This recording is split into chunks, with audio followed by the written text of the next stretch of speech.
Infocampus avec Cogumer, fabricant et distributeur des steaks et boulettes de la cuisine de Lucette.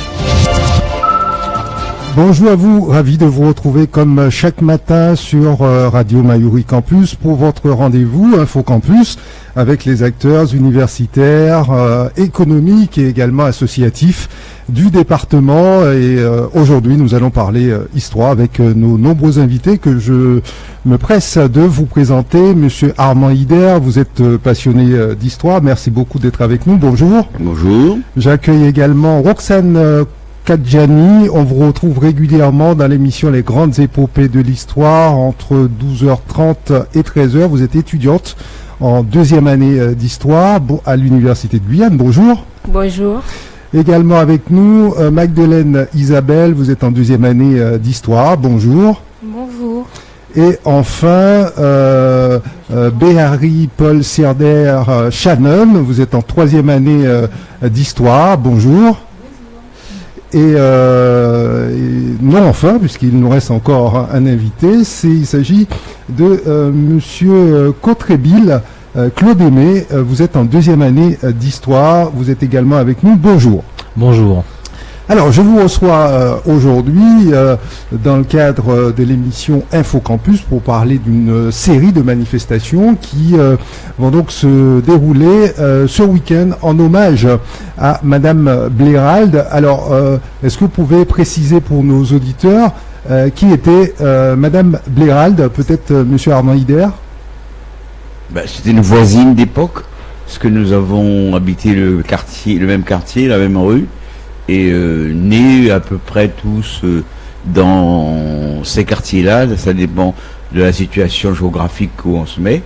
Soit la rue Voltaire, qui était l'ancien nom, qui est devenu Justin Cataille aujourd'hui, soit la rue Richelieu, qui est devenue la rue Félix Eboué pour les autres personnes, ou la rue Trois Cases, qui est la rue où on va célébrer toute cette histoire et où est née Madame Blérald. Elle nous a quittés depuis combien d'années? Il y a 10 ans. Il y a 10 ans. C'est le 10e anniversaire qu'on va essayer de marquer par cette soirée, ou cette soirée musicale en même temps historique, conviviale. Il y aura beaucoup de choses entre 19h et 1h du matin. En quoi cette dame a marqué la société guyanaise, le patrimoine guyanais, le patrimoine immatériel et peut-être même matériel? Elle a beaucoup œuvré dans l'animation des jeunes du quartier, ou des quartiers. Mais son action s'est portée sur d'abord la création d'une association de danse traditionnelle, folklorique, et d'apprendre aux jeunes le tambour, la chanson, la cadence, la danse. Et puis elle s'est investie dans l'animation des quartiers de la rue Trois Cases en réunissant les familles. Pendant les fêtes de Noël, par exemple, chanter Noël, ou bien pour les fêtes de Pâques, il y avait toujours ce fameux bouillon Wara. Et puis il y a aussi pour les fêtes de la Toussaint et les fêtes de fin d'année, la rencontre des gens, pour le réveillon.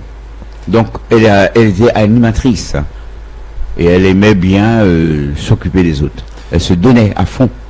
Alors, vous l'avez côtoyée, vous l'avez fréquentée. Quel souvenir gardez-vous d'elle? La dame dynamique, la dame qui, avec ses occupations évidemment professionnelles, au Pont-Chaussée, et dès qu'elle avait fini de travailler, elle était sur le terrain, elle apportait son concours, malgré le manque de lumière de l'époque, parce que les rues n'étaient pas éclairées, mais on avait quand même des rencontres entre 19h et 20h le soir, soit avec des lampes dièse et des lampes tempête, ou soit avec des bougies. On avait toujours cette chance de se rencontrer, malgré les difficultés que nous rencontrions à l'époque. Mais dans les familles, elle accompagnait. Et d'ailleurs, ça a donné beaucoup de rencontres. Il y a même des gens qui sont mariés parce qu'ils se sont rencontrés plusieurs fois par là. Très bien. On reviendra vers vous au cours de l'émission à faire le tour de la table en demandant aux étudiants quels seront vos apports respectifs à ces manifestations qui vont se dérouler ce week-end, peut-être à commencer par Roxane Kadjani, étudiante en 2e année d'histoire à l'université. D'accord. Oui, tout d'abord, en fait, le travail confié aux étudiants, surtout en d'histoire, en fait, consistait à recueillir des témoignages sur les habitants ayant connu Rosoche-Blérade ou bien qui ont habité la rue Trois Cases. Et il y a certains qui ont dû travailler sur des cartes et tout. En fait, on devait travailler en se mettant à la place d'un historien. Et le travail final consistait à faire une analyse des informations obtenues. Et vu que nous, on a travaillé sur des témoignages, l'histoire orale, et ça a été, en fait, c'est une des tâches assez difficiles des historiens parce qu'on était confrontés à plusieurs versions d'une même histoire. Et samedi, on va devoir exposer le travail fait et tout. Même question à Magdeleine Isabelle. Vous m'entendez? Très bien. Ah, ok. Et les auditeurs également. D'accord. Et même sur les réseaux sociaux, puisque nous sommes en vidéo sur Facebook Live. Ah, ok. Voilà. D'accord. Eh ben, alors moi, je travaille en collaboration normalement avec l'artiste Abel Adonai. Et on m'a confié aussi la même tâche que lui, donc faire des reproductions de tableaux concernant le lieu même sur lequel on va exposer nos œuvres. Donc par exemple... À savoir la rue des Trois Cases. La rue Trois Cases, ouais. Exactement. Et donc en collaboration avec ma mère, puisqu'elle est artiste peintre aussi, mon petit frère qui passe son bac à Félix Eboué en art plastique, option art plastique, il a fait une œuvre aussi pour l'occasion. Donc toute la famille sera là et donc voilà. Je vous invite à venir tous avec votre famille. Voilà. Comment est née cette passion pour la peinture, pour l'art cette peinture. Visiblement, c'est partagé par oui, c'est toute la famille. Oui, oui voilà. C'est de mon grand-père, donc le père de ma mère, qui était architecte entre guillemets. Qui s'appelait Guy Harel. Voilà. Et donc du coup, il a donné cette passion à ses enfants. Tous ses enfants sont artistes peintres, dont ma mère, et etc., jusqu'à nous. Donc voilà. Très bien. Écoutez, on sera ravis de vous accueillir dans l'émission Tropicale que présente Emma pour parler de l'art, parler de la peinture. Alors, Béharip Lol Serder Shannon, même question. Quel sera votre rapport à vous au cours de ce week-end? Alors, ce week-end, ma tâche avec d'autres filles de ma classe consiste au niveau des archives, en fait. Alors, tout d'abord, on a été avec un monsieur qui s'appelle Christian Serge, qui travaille à la direction des affaires culturelles. Tout à fait. Et on a vu avec lui de nombreuses cartes de Guyane, d'avant et tout. Et par rapport à cela, on a récolté les cartes qui nous intéressaient. C'est vrai qu'il a été difficile de trouver des cartes sur la rue Trois Cases. Mais ce qu'on va faire, nous, c'est contextualiser, en fait, de Cayenne, de 1910 à 1930, voir comment ça se passait la vie à Cayenne avant. Et par rapport à cela, après, les filles vont venir et dire ce qui s'est passé, parce que Madame Blérade est née en 1928. Donc, la période qu'on analyse, c'est vraiment avant, pour mettre en contexte. Voilà. Et que peut-on dire sur cette période? La vie était agréable, comment vivait de façon synthétique. Que pouvez-vous nous dire sur cette période? Alors, on a pu repérer différentes choses. Par exemple, on a travaillé sur la population de Cayenne. On a pu voir que beaucoup de personnes habitaient plus en campagne. Cayenne était plutôt vide. Il y avait aussi, entre guillemets, des discriminations par rapport aux bagnards. Et que l'on pouvait croiser également dans les rues de Cayenne à l'époque. Oui, vers le marché. Vers le marché, oui, d'accord. Que peut-on dire de plus? on a continué à analyser différents types de choses comme les traditions, les loisirs et surtout la religion. Ça prenait beaucoup de place. Les gens, ils étaient très religieux, ils fréquentaient les églises déjà à l'époque. Surtout le dimanche. Oui. Le dimanche, ils étaient. D'accord. Ils se mettaient sur leur 31 pour se rendre déjà à l'église. Oui, parce que je peux. Bien Oui, parce sûr. que l'école, elle était catholique et religieuse essentiellement. Donc l'école était faite par les religieuses, qui fait qu'ils avaient une éducation religieuse et qu'ils étaient obligés d'aller à l'église. Enfin, c'est ce que mon arrière-grand-mère me racontait à l'époque. D'accord. Ce qui semble être vérifié, et ce qui semble avoir été vérifié par Béhari Lol Sirder Shannon, c'est fait là, c'est dire, c'est ça? Oui, voilà. Ouais. Et contre Bill Claude Aimé, vous êtes également avec nous. Vous êtes étudiant en 2e année d'histoire. En ce qui vous concerne, à quel aspect allez-vous intervenir, à quel niveau allez-vous intervenir au cours de cette série de manifestations? Alors j'ai un peu peur de me répéter parce qu'au final tout a été dit. Il y a eu un travail d'archives et un travail de témoignage qui a été fait. Le but a été vraiment de collecter les infos, d'avoir à la fois l'avis d'une personne, donc Madame Blairal, mais aussi l'avis de la population même, le quartier même. Ça permet à la fois d'avoir un personnage et d'avoir un contexte plus large et de connaître comment a évolué Cayenne, comment a évolué la population guyanaise grâce à cet exemple, grâce à l'exemple de ce quartier. Très bien. Monsieur Armand Hider, que pensez-vous du fait de voir aujourd'hui les jeunes s'imprégner, s'approprier de ce pan de l'histoire guyanaise et notamment de cette dame qui a tant marqué notre société, à savoir aux anges? C'est parce que Yana Lendok, c'est la maison qu'elle habitait. Oui. La situation géographique.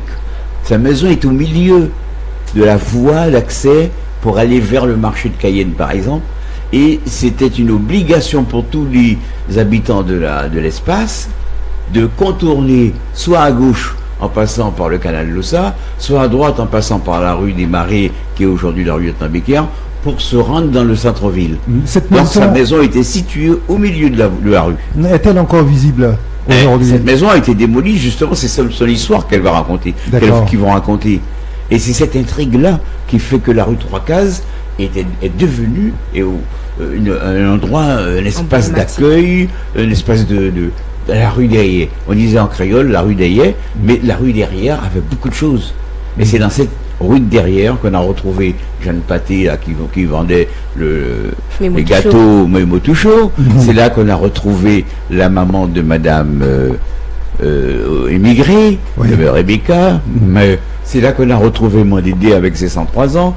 On a retrouvé aussi les boulangeries, la boulangerie Kong de Madame Will. Elle était boulangère, hein, Madame Will, qui est devenue directrice d'école. Ensuite, il y a eu, tout le long de la voie jusqu'au boulevard Jublin, on a eu toute cette série de pêcheurs guyanais qui mettaient leurs canots, qu'on disait canots, au bas du pont Berland, sous le pont Berland. Et le pont Berland, c'était l'accueil de l'aéroport de Rochambeau de l'époque, jusqu'à Cayenne. Tout le monde passait là. Donc c'était un carrefour une rencontre de gens, ceux de Matoury qui descendaient s'arrêtaient exactement à cet endroit. Donc c'était ça. Le fait de voir que cette nouvelle génération s'y intéresse, c'est important.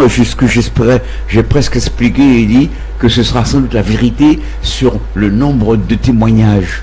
Parce que il semblerait qu'ils rencontrent des gens qui disent quelque chose qui n'est pas la même qu'un autre. C'est vrai. Alors il y aura un carrefour d'informations, et à partir de ce carrefour d'informations, on va découvrir au fur et à mesure. Même dans ma famille, les enfants, nous sommes nés dans le quartier. À chaque naissance, il y avait une adresse différente, et c'est la même maison. Donc, qu'est-ce qui s'est passé? On a rue Neuve Traversière pour ma soeur, rue Traversière pour mon frère, rue Lieutenant Brassé pour un autre, et après l'autre, c'est Brassé pour Langer. À chaque naissance, tous les ans ou tous les 2 ans et demi, il y avait un nom différent. Comment expliquer? Alors, tout ça expliqué depuis la rue Bois-Corbeau, qui était le nom donné par les habitants de la région. Après, c'est devenu Trois-Cases. Donc, et tout ça, en fouillant dans les archives de la mairie de Cayenne, on retrouve, peut-être que la poste nous aurait aidé mieux, puisque les gens avaient des courriers qui arrivaient. Donc il y avait une adresse. les enveloppes, j'ai fouillé un petit peu mais j'ai pas tout trouvé. Mais là, pour ma famille, je suis certain puisque j'ai sorti les actes de naissance. Alors, ce que l'on fait là pour Rosange Blérald, est-ce que, selon vous, on devrait également le faire pour d'autres Guyanais qui ont marqué l'histoire de ce département, de ce territoire, et malheureusement qui sont aujourd'hui oubliés? Et oui, on en a parlé, on a dit il faut parler de des personnes oubliées, de ceux qu'on a vraiment oubliés. René Jadefar, la rue René Jadefar, on pose beaucoup de questions là-dessus. Qui était ce monsieur, qu'est-ce qu'il a fait, et comment ça se fait qu'il est mort en accident de l'avion avec Assina Marie, mais tout ça on n'en parle pas beaucoup. On parle beaucoup plus de Damas que de Jadefar. Et c'est quand Jadefar est mort que Damas est devenu député. Il était son suppléant. Donc il y a des choses, il y a des hommes qui ont marqué le pays un peu plus que d'autres, et il faut qu'on les rassemble. Qu'on les rassemble, ça nous permettra à nos historiens, nos jeunes historiens, de composer des ouvrages vrais. Il ne faut pas laisser dire pour nous. Parce qu'ils peuvent fouiller dans les archives, on va retrouver. Parce qu'il y a des choses qu'on a écrites dans Internet et partout, c'est des faux. Très très faux. Et je rappelle que le Mont Sépérou est le Mont Sépérou, pas le fort.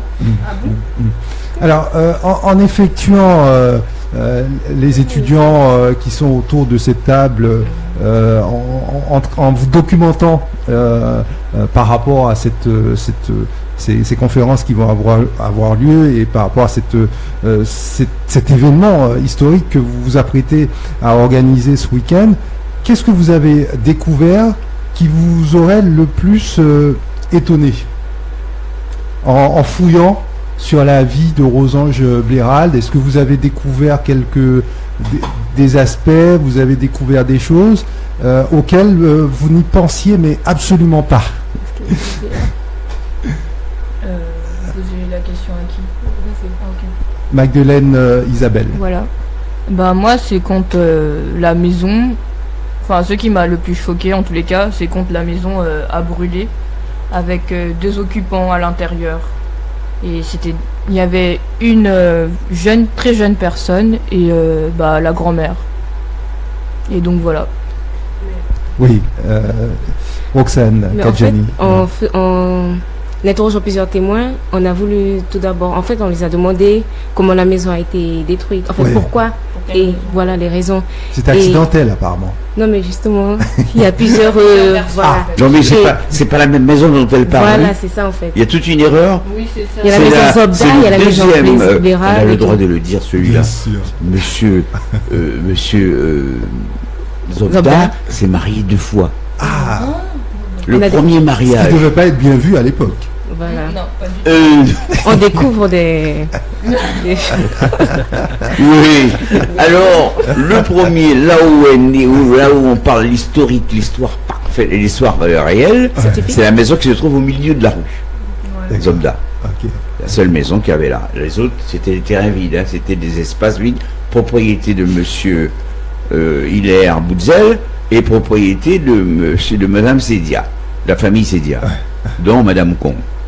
Okay. Et l'autre partie, c'est quand monsieur Zobda a changé de personne, de compagne, il a déménagé plus loin, à 400 mètres plus loin. Et il a construit une maison en haut et bas, on dit haut et bas, et il a habité là avec la 2e dame. D'accord, ok, la 2e dame. Et c'est cette maison il avait son magasin en dessous, c'est là que j'allais faire mes courses, C'était une maison créole, ils vendaient l'huile, le sel, le beurre, tout ça, au détail, et ce commerce-là, il habitait à l'étage. Et il s'est trouvé qu'un jour, le feu a brûlé cette maison, et les personnes qui habitaient sont restées coincées parce qu'ils n'ont pas pu prendre l'escalier pour descendre. D'accord. Mais c'est cette 2e famille Zobda. Entendu. Alors, mademoiselle Béhari, Lol Sierder, Shannon, vous, qu'est-ce qui vous a le plus étonné ou Moi, je dirais pas. sublimé. Je dirais pas étonné, mais je dirais que ça m'a fait un peu rigoler. Mais par rapport en fait, il y a eu la rue Lieutenant Brassé et la rue Lieutenant Brassé prolongée. Et par rapport à ça, il y avait des petits gangs, entre guillemets, des petits clans qui se formaient. En fait, c'est ça qui m'a fait rigoler. Et de la jalousie, en fait, entre la partie de la population qui habitait à la rue Lieutenant Brassé prolongée et celle qui habitait à la rue Lieutenant Brassé. Il y avait des clans. Oui, parce qu'en fait, la rue Lieutenant Brassé, fait, quand il y avait de la pluie, les inondations allaient sur les habitants de la rue Lieutenant Brassé prolongée. Et donc, voilà, ça énervait un peu et ça me faisait très rigoler. Ouais. Puis, monsieur Armoïda pourra vous expliquer plus précisément, mais ça m'avait fait vraiment rire, en fait. Oui, alors monsieur Contrebille, Claude Aimé. Alors moi, c'est surtout par rapport à l'évolution même du nom de la rue qui est intéressante. Ne serait-ce que la rue Bois Corbeau, où on voit bien que c'était un nom usuel, c'était pas un nom officiel. Ça permet aussi d'avoir plusieurs anecdotes, notamment sur le fait que ce nom a été donné par les corbeaux qui faisaient énormément de bruit. Monsieur Hider nous en parlait, qu'il y avait une certaine heure, toujours le même cycle, où les corbeaux venaient, faisaient énormément de bruit, se battaient pour pouvoir avoir les places sur les branches, et qui a donné le nom usuel. Et c'est souvent ce genre de choses qui me plaît, parce que ça permet d'avoir des petites anecdotes, de savoir comment les gens vivaient, et un peu comment les gens percevaient leur environnement ou leur lieu de vie, quoi. Très bien. Le grand public est-il convié à cette série de manifestations? Est-ce que vous pouvez nous rappeler les temps forts, à quelle heure ça commence, les différents intervenants, les aspects qui vont être abordés? Qui veut y répondre, puisque l'émission touche à sa fin? Bon, Dès 19h, je crois qu'il y a le rendez-vous. Hein. Oui, voilà. C'est 19h. Sur le campus, à l'université? Non, l'espace, c'est la rue. Hein. La rue Trois Cases. Actuel Roland Barra. Barra. C'est la rue Trois Cases, mais Barra, monsieur Barra, qui était maire de l'époque, avait lancé le chantier de percer cet espace, qui devient la rue Capitaine Bernard aujourd'hui. Sur ce petit morceau-là, je crois. Hein. Et après, ça repart les embrasser. Donc, c'est ça. Il y aurait des intervenants, des étudiants de master qui vont exposer leur travail.